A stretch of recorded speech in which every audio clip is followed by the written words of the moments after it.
l'Afrique a intérêt à commencer à s'organiser sur le plan de la gestion de la souveraineté numérique. Les États sont souverains. Donc les informations concernant les citoyens d'un État doivent être gérées par cet État-là. Et si l'on y prend garde, on va retrouver nos actes de naissance sur des serveurs de firmes, de sociétés, d'entreprises.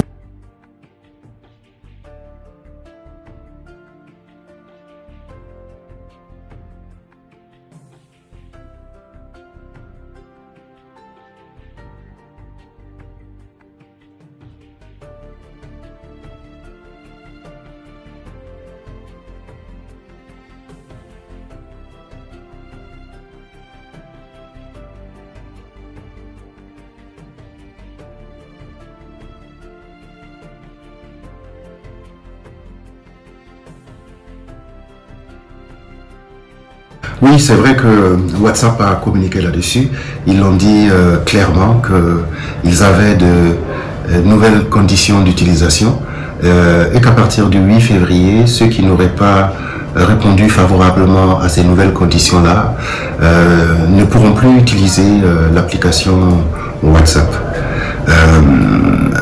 Ceux qui vont valider les nouvelles conditions pourront alors continuer à l'utiliser. Les conditions d'utilisation à partir du 8 février 2021, c'est que l'utilisateur WhatsApp doit accepter que ces informations soient partagées entre WhatsApp et Facebook. Même si vous n'êtes pas utilisateur de Facebook, eh bien les informations que vous allez générer sur WhatsApp seront partagées avec la firme Facebook.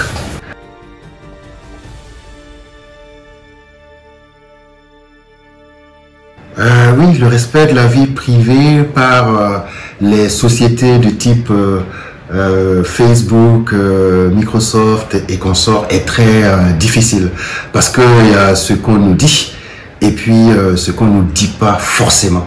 Par exemple, il nous a jamais été dit clairement que les informations que nous générons en utilisant ces applications-là peuvent être vendues. On ne nous l'a jamais dit clairement, mais c'est contenu dans les clauses contractuelles. Lorsque nous créons même un compte sur ces plateformes-là, eh bien, dans les clauses contractuelles, nous acceptons que ces informations puissent être vendues et c'est écrit noir sur blanc.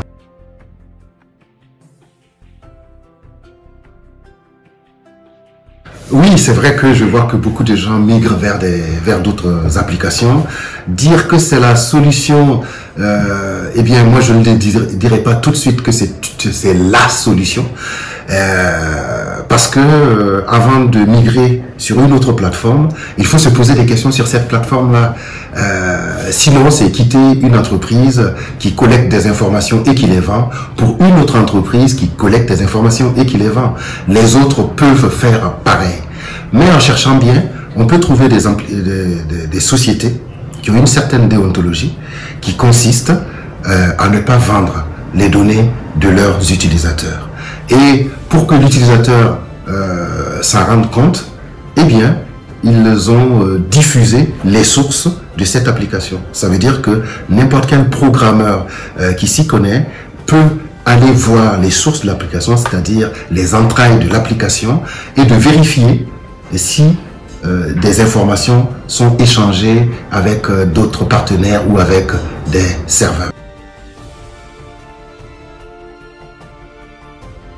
Dans mon domaine, la cybersécurité, les experts en cybersécurité ont depuis longtemps choisi d'utiliser Signal.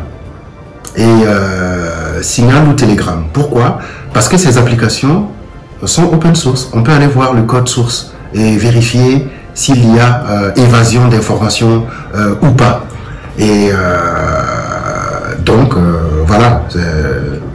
Je pense que de plus en plus de personnes vont se tourner vers ces types d'applications qui, au départ, n'étaient peut-être pas faciles d'utilisation, mais aujourd'hui, ils ont le même niveau de facilité d'utilisation que WhatsApp.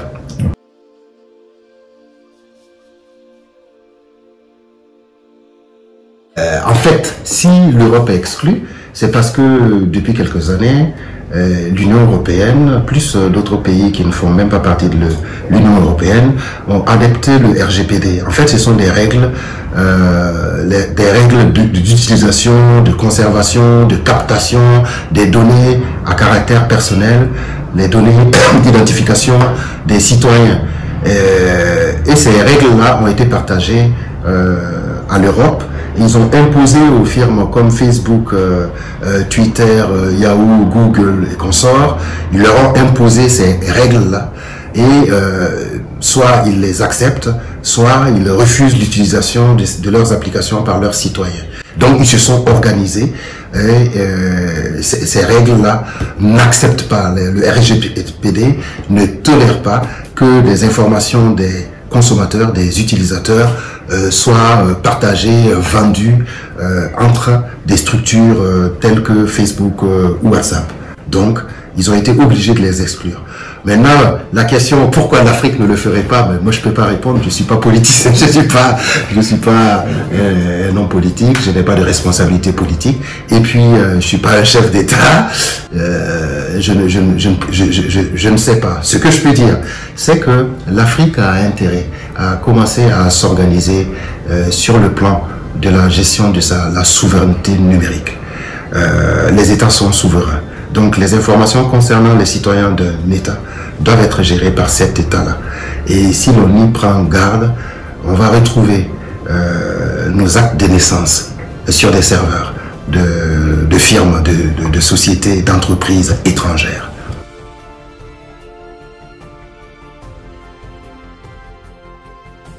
Dès lors qu'on utilise Internet, on doit se poser une question. Nous utilisons Google, nous utilisons WhatsApp, nous utilisons Twitter. C'est de se poser la question, combien nous payons pour utiliser ces applications-là? Parfois les gens disent, ça me coûte des mégas. Sauf que les mégas que vous achetez, vous les achetez avec les opérateurs de téléphonie mobile qui n'ont pas de lien avec ces firmes internationales. Donc ce n'est pas à Facebook ni à Google que vous payez, c'est à un opérateur de téléphonie. À Facebook et à Google, vous ne payez rien. Il se trouve que ces mêmes entreprises à qui vous ne payez rien sont les plus riches du monde. On doit se poser la question, mais comment ça se fait? Eh bien, eux, ces sociétés-là, ont dit depuis très longtemps que ils vivaient des revenus publicitaires. Il se trouve qu'aux États-Unis, il y a eu des enquêtes très sérieuses qui ont été menées et qui ont déterminé la part que représente la publicité dans les revenus de Facebook, Google et consorts. C'est entre 10 et 13%. Donc, d'où vient tout le reste? Eh bien, c'est les dividendes de la collecte des informations à caractère personnel des utilisateurs qui sont monnayées. Comment elles sont monnayées? Comment ces informations-là sont monnayées? Eh bien, en faisant de la segmentation. Avant, une jeune fille de 14 ans pouvait recevoir dans sa boîte email un message qui veut lui vendre du Viagra. C'est totalement idiot parce qu'une jeune fille de 14 ans ne s'intéresse pas au Viagra et ne sait même pas ce que c'est. Donc désormais, la segmentation va consister à ne vous proposer que ce qui peut vous intéresser. Et la meilleure façon de savoir ce qui peut vous intéresser, c'est d'être à l'écoute de ce que vous dites, de ce que vous faites et de vos habitudes. Et ça, ce que vous dites, ce que vous faites et vos habitudes, ça se trouve sur vos téléphones. Et c'est pour ça que depuis très longtemps, toutes ces firmes-là essaient de s'approcher de notre téléphone. Et c'est pour cette raison que Facebook a racheté WhatsApp, parce que sur Facebook, il y a des gens qui peuvent juste utiliser leur ordinateur sans utiliser leur téléphone. Donc tout le monde fait tout pour s'approcher de plus en plus de notre téléphone, parce que sur notre téléphone, il y a effectivement quelque chose qui vaut de l'or, c'est-à-dire les informations à caractère personnel, mais aussi nos habitudes d'utilisation et parfois même la réalité de notre vie privée. Aujourd'hui, pour aller vite, nous avons pris l'habitude de stocker sur nos téléphones l'acte de naissance, notre acte de naissance, nos diplômes, l'acte de naissance de nos enfants, la photocopie de notre passeport. plein d'informations sur notre identité sont sur notre téléphone parce que c'est très pratique. Quand on en a besoin, en quelques secondes, on l'envoie à quelqu'un d'autre.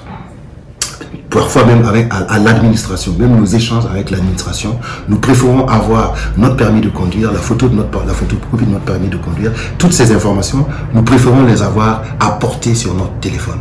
Et ça, c'est une source de revenus pour toutes ces sociétés-là. Si vous voulez faire un test, inventez une discussion avec vos amis en leur disant, par exemple, ma voiture est vieille, je voudrais la changer, mais je ne sais pas quelle voiture acheter. Eh bien, dans la semaine, vous allez recevoir de la publicité des vendeurs de voitures. Comment ils savent, ces vendeurs de voitures, que vous voulez acheter une voiture? Eh bien, c'est quelqu'un qui leur a donné l'information. Et eux, ils payent très cher pour avoir cette information parce que ça leur permet d'aller droit au but, en gros, de ne pas tâtonner pour connaître leurs clients potentiels. Si vous utilisez Internet, vous n'êtes pas obligé de raconter votre vie sur Facebook. Vous n'êtes pas obligé, lorsque vous allez dans un restaurant, de faire une photo de ce que vous mangez pour l'envoyer sur Facebook. Parce que la photo, des fois, vous-même, vous ne savez pas ce qu'il y a dessus. Quand vous faites une photo, sur la photo, il y a l'adresse de l'endroit où vous êtes. Et ça peut permettre de tracer vos habitudes, de l'itinéraire, de vos déplacements, de savoir beaucoup de choses sur vous. Même si on peut penser que ces entreprises-là, leur utilisation, c'est juste à but commercial pour que leurs partenaires puissent mieux vous servir, eh bien, de temps en temps, ces entreprises se font pirater. Et dans ce cas-là, on ne sait pas jusqu'où ça peut aller. Donc, ce que je suggère aux utilisateurs d'Internet, c'est beaucoup plus de prudence sur l'utilisation de ces réseaux. Nous ne sommes pas obligés de raconter toute notre vie sur Internet. Il faut que nous ayons une part d'intimité quand même qu'on garde. Ne pas exposer toute notre famille, nos enfants, tout ce que nous faisons, ne pas les exposer sur Facebook. Ça n'a aucun intérêt.